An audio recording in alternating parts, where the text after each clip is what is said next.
नमस्कार, दिन भर की बड़ी खबरों में आपका स्वागत है। मैं हूं अंशिता श्रीवास्तव। इस बुलेटिन में आज बात होगी किसानों की जान पर राहुल गांधी की सरकार से सवालों की, अखिलेश यादव को मिले ममता के साथ की। जानेंगे ऑक्सीजन की कमी से देश में कितने लोगों की गई जान, कैसे यूपी की हवा खराब करने में आया पाकिस्तान का नाम। बात करेंगे बिहार विधानसभा में मृत विधायक द्वारा पूछे गए सवाल की, अडानी पर मेहरबान होती योगी सरकार की, और बुलेटिन के आखिर में बात जवाब की। लेकिन तमाम बड़ी खबरों से पहले एक नजर सुर्खियों पर। किसान नेता राकेश टिकैत ने कहा कि कोरोना महामारी के जैसा था कृषि कानून, असली बीमारी एमएसपी। जब तक एमएसपी का मुद्दा नहीं होगा हल, खत्म नहीं होगा किसानों का आंदोलन। यूपी में सपा की चुनौती से डरी बीजेपी को पीएम मोदी से उम्मीद। एक बार फिर पूर्वांचल दौरे पर आएंगे पीएम। 7 दिसंबर को गोरखपुर और 13 दिसंबर को वाराणसी में पीएम मोदी के होंगे कार्यक्रम। यूपी में 1.5 महीने में ही होना है विधानसभा चुनावों का ऐलान। पटरी पर लौटी रेल, लेकिन यात्रियों को टिकट पर रियायती दर का नहीं मिलेगा लाभ। संसद में बोले रेल मंत्री अश्विनी वैष्णव। रेलवे ने अभी टिकट किराए पर दी जाने वाली छूट और रियायतों को बहाल करने का तैयार नहीं किया प्लान। कोरोना की वजह से वापस ली गई थी रियायतें। भारत न्यूजीलैंड के बीच दूसरा टेस्ट खराब मौसम के चलते देर से हुआ शुरू। मुंबई टेस्ट के पहले दिन भारत ने 4 विकेट पर बनाए 221 रन। मयंक अग्रवाल ने लगाया शतक, 120 रन बनाकर क्रीज पर मौजूद। ओमिक्रॉन का दिखा बाजार में डर। सेंसेक्स 765 अंकों की गिरावट के साथ 57,696 पर हुआ बंद। निफ्टी 2005 अंकों की गिरावट के साथ 17,197 पर हुआ बंद। तो सुर्खियों के बाद बात आज की सबसे बड़ी खबर की। कृषि कानून रद्द हो चुके हैं। किसानों की ताकत के आगे मोदी सरकार पूरी तरह सरेंडर हो चुकी है। लेकिन अभी भी किसानों के आंदोलन में कितने लोगों की जान गई, उसका कोई आंकड़ा सरकार के पास नहीं है। यही कारण बताकर वो किसानों के परिजनों को मुआवजा नहीं दे पाएगी। इसे लेकर अब राहुल गांधी ने मोदी सरकार को घेर लिया। तो क्या कहा राहुल ने, देखिए रिपोर्ट। कांग्रेस के पूर्व अध्यक्ष राहुल गांधी ने वापस हो चुके कृषि कानूनों को लेकर एक बार फिर केंद्र की नरेंद्र मोदी सरकार पर निशाना साधा है। राहुल गांधी ने आज प्रेस कॉन्फ्रेंस कर एक बार फिर किसानों के हक के लिए आवाज उठाई और मोदी सरकार से किसानों के लिए गुहार लगाई।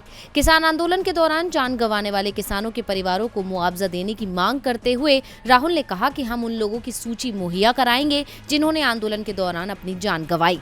सरकार उनको मुआवजा जरूर दे। राहुल ने कहा सरकार के पास डेटा नहीं है, लेकिन हमारे पास है, हम दे देते हैं। राहुल गांधी ने कहा संसद में सवाल पूछा गया कि क्या सरकार किसानों को मुआवजा देगी, तो कृषि मंत्रालय ने कहा कि सरकार के पास इसका कोई रिकॉर्ड नहीं है, इसीलिए ये सवाल ही नहीं बनता। हमने इस पर काम किया। 500 लोगों के नाम तो हमारे पास हैं जिन्हें पंजाब सरकार ने मुआवजा और नौकरी दी है। राहुल गांधी ने कहा हमारे पास ऐसे 403 लोगों की लिस्ट है जिन्हें पंजाब सरकार ने 5 लाख रुपए का मुआवजा दिया है और 152 लोगों को नौकरी दी है। हमारे पास 100 ऐसे लोगों के नाम हैं जो अन्य राज्यों से हैं। तीसरी ऐसी लिस्ट है जो सार्वजनिक सूचना में है और आसानी से वेरीफाई हो सकते हैं, लेकिन सरकार कहती है कि ऐसी कोई सूची है ही नहीं। दरअसल किसानों को मुआवजा देने को लेकर लोकसभा में पूछे गए सवाल पर सरकार की तरफ से जवाब दिया गया था कि हमारे पास कोई डेटा नहीं है, जिसके बाद से सरकार विपक्ष के निशाने पर आ गई है और इसी मुद्दे को लेकर आज राहुल गांधी ने प्रेस कॉन्फ्रेंस कर सरकार को घेरा। इसके अलावा आज राहुल ने ट्वीट कर सरकार से सवाल भी पूछे थे।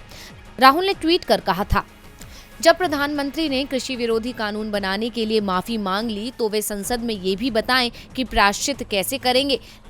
लखीमपुर मामले के मंत्री की बर्खास्तगी कब, शहीद किसानों को मुआवजा कितना और कब, सत्याग्रहियों के खिलाफ झूठे केस वापस कब, एमएसपी पर कानून कब, इसके बिना माफी अधूरी।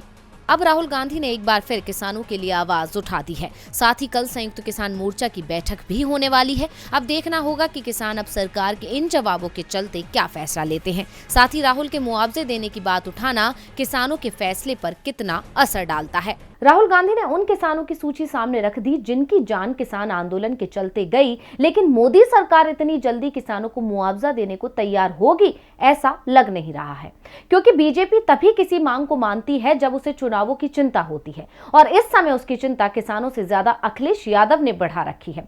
अखिलेश यूपी में बीजेपी की घेराबंदी में जुटे हैं और उन्हें ममता बनर्जी का भी साथ मिलते दिख रहा है।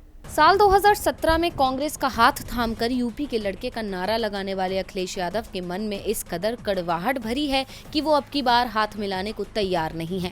बल्कि अखिलेश तो कांग्रेस पर बरसने वाली ममता बनर्जी के मुरीद हुए जा रहे हैं। उन्होंने झांसी में विजय यात्रा के दौरान न सिर्फ बीजेपी को अपने निशाने पर लिया बल्कि दीदी की भी तारीफ की। उन्होंने कहा कि जिस तरह ममता बनर्जी ने बंगाल में बीजेपी का सफाया किया, उसी तरह यूपी में सपा बीजेपी का सफाया करेगी। दरअसल सपा प्रमुख से ममता के बीजेपी के खिलाफ विकल्प बनाने पर सवाल पूछा गया था। इस पर उन्होंने कहा कि मैं ममता बनर्जी का स्वागत करता हूं।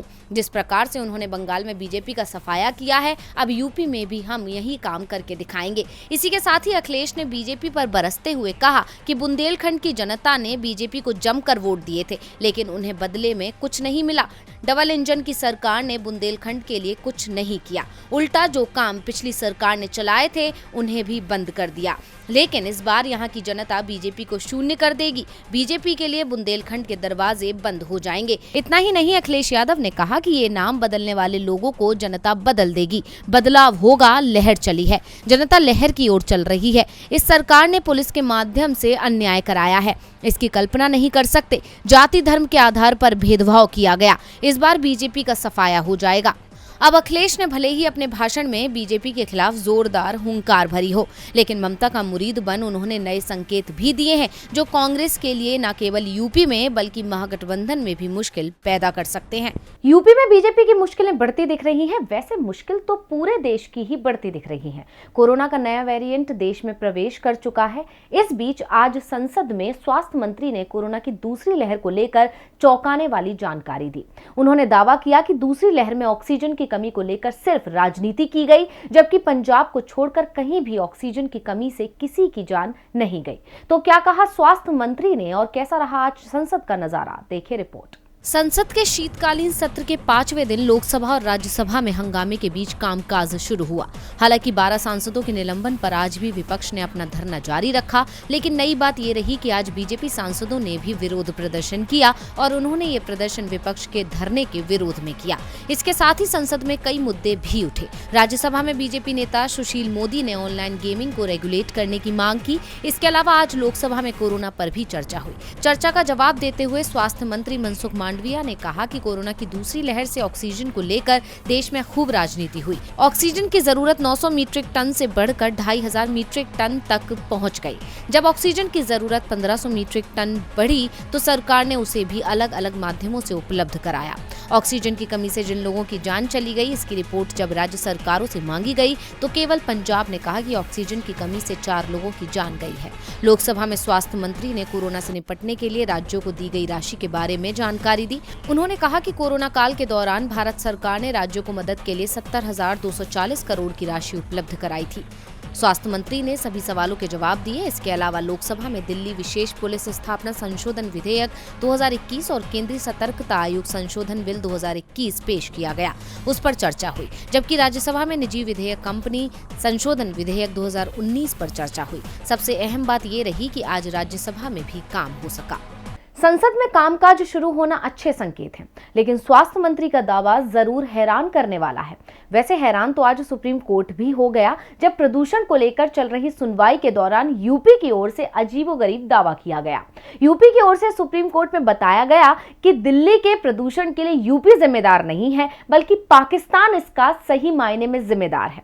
तो आखिर प्रदूषण के लिए यूपी की ओर से क्यों पाकिस्तान को ठहराया गया जिम्मेदार, देखिए रिपोर्ट। अक्सर देखा जाता है कि चुनावी बयानबाजी के वक्त नेता पाकिस्तान को बीच में लाते हैं, पड़ोसी मुल्क की बात कहकर एक दूसरे पर तीखे तीर चलाते हैं। लेकिन उत्तर प्रदेश की योगी सरकार तो प्रदूषण के मसले पर भी पाकिस्तान को बीच में ले आई। सरकार ने अपने बचाव में सुप्रीम कोर्ट में ऐसी दलील दी जिसके बाद सीजेआई भी मजाक करने लगे। दरअसल सुप्रीम कोर्ट में शुक्रवार को प्रदूषण के मुद्दे पर सुनवाई हुई। इस दौरान उत्तर प्रदेश सरकार ने सुप्रीम कोर्ट में कहा कि पाकिस्तान की ओर से आ रही प्रदूषित हवा दिल्ली को प्रभावित कर रही है। यूपी सरकार ने तर्क दिया है कि यूपी के उद्योगों का धुआं दिल्ली की ओर उपयोग नहीं आता, यह दूसरी ओर चला जाता है। यूपी सरकार की ओर से पेश वकील रंजीत कुमार ने कहा, हमारी तरफ से हवा दिल्ली नहीं आ रही, हम खुद हवा के बहाव के क्षेत्र में हैं। हवा पाकिस्तान की ओर से आ रही है। वहीं चीफ जस्टिस एनवी रमन ने मजाक के लहजे में कहा, तो आप वहां के उद्योग बंद करवाना चाहते हैं। इसी के साथ ही कोर्ट ने यूपी सरकार से पूछा कि मजदूरों को भुगतान देने को लेकर उन्होंने क्या किया है जब कंस्ट्रक्शन पर बैन था, क्या उन्होंने पैसे दिए। यूपी सरकार के वकील ने कहा कि वो इसके बारे में जानकारी हासिल कर अगली सुनवाई में कोर्ट में बताएंगे। कोर्ट ने यूपी सरकार से कहा कि गन्ना मिल और दूध के कारखानों को ज्यादा समय तक चालू करने की मांग को लेकर टास्क फोर्स कमेटी के समक्ष अर्जी दे। इसके अलावा सुप्रीम कोर्ट ने दिल्ली सरकार द्वारा बनाए जा रहे अस्पतालों के निर्माण को जारी रखने की इजाजत दी। सुप्रीम कोर्ट ने इस मामले में अगले शुक्रवार तक सुनवाई टाल दी है। अब भले ही इस मसले पर बाद में चर्चा होगी, लेकिन आज की बहस में यूपी सरकार ने जो तर्क दिया वो वाकई हैरान करने वाला है। हवाओं पर किसी का जोर नहीं है, लेकिन यूपी से हवाएं दिल्ली की ओर नहीं जाती, ये दावा यूपी की ओर से किया जा रहा है। वैसे हैरान करने वाली घटना आज बिहार विधानसभा में भी देखी गई, क्योंकि यहाँ जो शख्स इस दुनिया में ही नहीं है, उसने विधानसभा में अपना सवाल पूछ लिया। तो किस विधायक ने पूछा सवाल और क्या कहा विधानसभा अध्यक्ष ने, देखिए रिपोर्ट। बिहार विधानसभा का शीतकालीन सत्र आज समाप्त हो गया, लेकिन सदन में इस बार नीतीश सरकार को सबसे ज्यादा परेशान उसके करीबियों ने ही किया। और विधानसभा सत्र के अंतिम दिन तो सदन में एक हैरान करने वाला मामला ही सामने आ गया। बिहार विधानसभा के इतिहास में ये पहला मामला था कि जब किसी ऐसे सदस्य ने सवाल पूछा हो जो इस दुनिया में ही नहीं है। और सबसे बड़ी बात तो ये है कि सरकार की ओर से सवाल का जवाब भी दिया गया। विकासशील इंसान पार्टी के विधायक रहे मोसाफिर पासवान ने एक सप्ताह पहले दिल्ली के सर गंगाराम अस्पताल में अंतिम सांस ली। विधानसभा में उन्हें श्रद्धांजलि भी दे दी गई। मोसाफिर काफी समय से बीमार थे, लेकिन वो अपने क्षेत्र के लोगों की आवाज लगातार सदन में उठाते रहते थे। उन्होंने विधानसभा में मछली पालन के लिए प्रशिक्षण केंद्र की स्थापना से जुड़ा सवाल पूछा था, लेकिन विधानसभा सत्र शुरू होने से पहले ही मुसाफिर का निधन हो गया। आमतौर पर अध्यक्ष की मंजूरी मिलने के बाद सदस्य सदन में अपना सवाल रखता है और फिर संबंधित विभाग का मंत्री या फिर जिस मंत्री को सवाल का जवाब देने के लिए अधिकृत किया गया हो वो सवाल का जवाब देता है। लेकिन सदन में सवाल रखने से पहले ही मुसाफिर चल बसे। इसके बावजूद बिहार विधानसभा में उनका सवाल रखा गया और मंत्री की ओर से इसका जवाब भी दिया गया। किसी ने इस बात का ध्यान ही नहीं दिया कि प्रश्न पूछने वाला विधायक अब इस दुनिया में ही नहीं है। लेकिन आरजेडी विधायक ललित यादव ने जब आपत्ति जताई कि सदन पहले जिस विधायक को श्रद्धांजलि दे चुका है उसका सवाल सदन में कैसे आ सकता है, तो विधानसभा अध्यक्ष विजय कुमार सिन्हा भी हैरान हो गए। अब वो मामले की जांच की बात कह रहे हैं तो विपक्ष तंज कस रहा है कि नीतीश राज में कुछ भी मुमकिन है। सत्र के पहले दिन जिस सदस्य को श्रद्धांजलि दी, अंतिम दिन उसके ही सवाल का जवाब भी दिया। अजब नजारा था।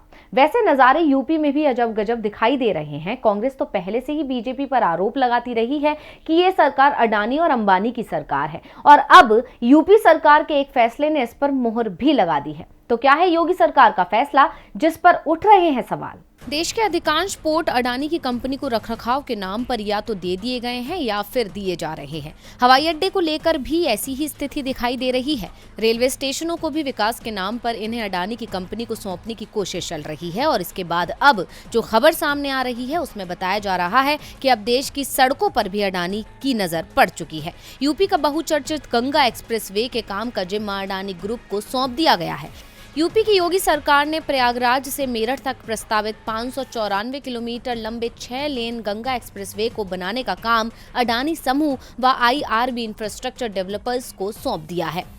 इसी महीने पीएम मोदी एक्सप्रेसवे के निर्माण की आधारशिला भी रख देंगे। 36,000 करोड़ रुपए की इस परियोजना को 4 चरणों में पूरा किया जाएगा। ये एक्सप्रेसवे 24 महीने में बनाकर तैयार किया जाएगा, यानी 2024 में होने वाले लोकसभा चुनावों से पहले गंगा एक्सप्रेसवे बनकर तैयार हो जाएगा, जिससे लोकसभा चुनावों में इसका लाभ लिया जा सके और चुनावों के बाद अडानी को एक्सप्रेसवे का लाभ मिलेगा। उन्हें लंबे समय तक टोल वसूली के अधिकार दिए जा सकते हैं। वैसे इस एक्सप्रेसवे के निर्माण पर सवाल भी उठाए जा रहे हैं, खास तौर पर जिस तरह से राज्य पर्यावरण मंत्रालय ने इसे मंजूरी दी है। बीजेपी इस एक्सप्रेसवे के सहारे विधानसभा चुनाव में लाभ उठाने की कोशिश में भी जुट गई है, क्योंकि इस एक्सप्रेसवे का अधिकांश हिस्सा पश्चिमी यूपी का है, जहां बीजेपी को कमजोर बताया जा रहा है।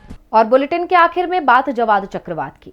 पिछले कुछ महीनों में ताउते और यास चक्रवातों के बाद अब देश में एक और साइक्लोन आने वाला है। इस चक्रवात को जवाद नाम दिया गया है और इसको लेकर IMD यानी भारतीय मौसम विज्ञान विभाग ने देश भर में अलर्ट जारी कर दिया है। है।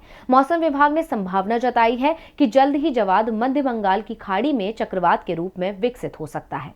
देखिए रिपोर्ट। देश के पूर्वी तट पर एक बार फिर से चक्रवाती तूफान आने की आशंका है। आंध्र प्रदेश और भुवनेश्वर में जवाद तूफान का कहर देखने को मिल सकता है, जो अंडमान सागर को पार कर देर शाम या शनिवार की सुबह तक तट से टकरा सकता है। मानसून के लौटने के बाद पहली बार चक्रवाती तूफान आ रहा है और इसका केंद्र थाईलैंड में है। भारतीय मौसम विभाग के पूर्वानुमान के अनुसार इस चक्रवात के 3 दिसंबर तक बंगाल की खाड़ी में पहुंचने और केंद्र बनाने की उम्मीद की जा रही है। इस साइक्लोन की वजह से ओडिशा, बंगाल, आंध्र में बारिश की आशंका जताई गई है। इसे लेकर हाई अलर्ट जारी कर दिया गया है। मछुआरों को आज से लेकर अगले 2 से 3 दिनों तक बंगाल की खाड़ी में नहीं जाने की सलाह दी गई है और स्कूल भी बंद कर दिए गए हैं। चक्रवाती तूफान जवाद की वजह से भारतीय रेलवे ने एहतियात के तौर पर 100 ट्रेनें रद्द कर दी हैं, जिसमें पूर्वी तटीय रेलवे में तूफान की आशंका के चलते गुरुवार से 3 दिनों के लिए 95 ट्रेनों का परिचालन रद्द किया गया। वहीं दक्षिण रेलवे ने गुरुवार के लिए ईस्ट कोस्ट रेलवे से गुजरने वाली 5 ट्रेनों को रद्द कर दिया। मौसम विभाग के अनुमान की माने तो जवाद तूफान के तट से टकराने के बाद शनिवार की सुबह हवा की गति 100 किलोमीटर प्रति घंटे तक हो सकती है। इससे आंध्र प्रदेश, ओडिशा और पश्चिम बंगाल के तटीय जिलों में भारी वर्षा होने की आशंका जताई गई है। बता दें, इस बार चक्रवात का जवाद नाम सऊदी अरब ने दिया है। जवाद का अरबी में अर्थ उदार या दयालु होता है। इसके पीछे की वजह बताते हुए कहा गया है कि ये तूफान ज्यादा नुकसान नहीं पहुंचाएगा। तूफानों के नाम दुनिया के विभिन्न देशों के बीच हुए समझौते के आधार पर रखे जाते हैं। आपको बता दें कि भारत में हर साल औसतन 5 चक्रवात आते हैं। वर्ष 1891 से वर्ष 2017 तक के डेटा एनालिसिस में इस बात का पता चला है। वर्ष 1970 से देश में करीब 174 चक्रवात आ चुके हैं। चक्रवाती तूफान के मामले में भारत, अमेरिका, फिलीपींस और चीन के बाद चौथे स्थान पर आता है। देश में अरब सागर की तुलना में बंगाल की खाड़ी में उठने वाले साइक्लोन की फ्रीक्वेंसी और तीव्रता काफी ज्यादा रहती है। तो आज इस बुलेटिन में बस इतना ही। देखते रहिए डीवी लाइव। नमस्कार।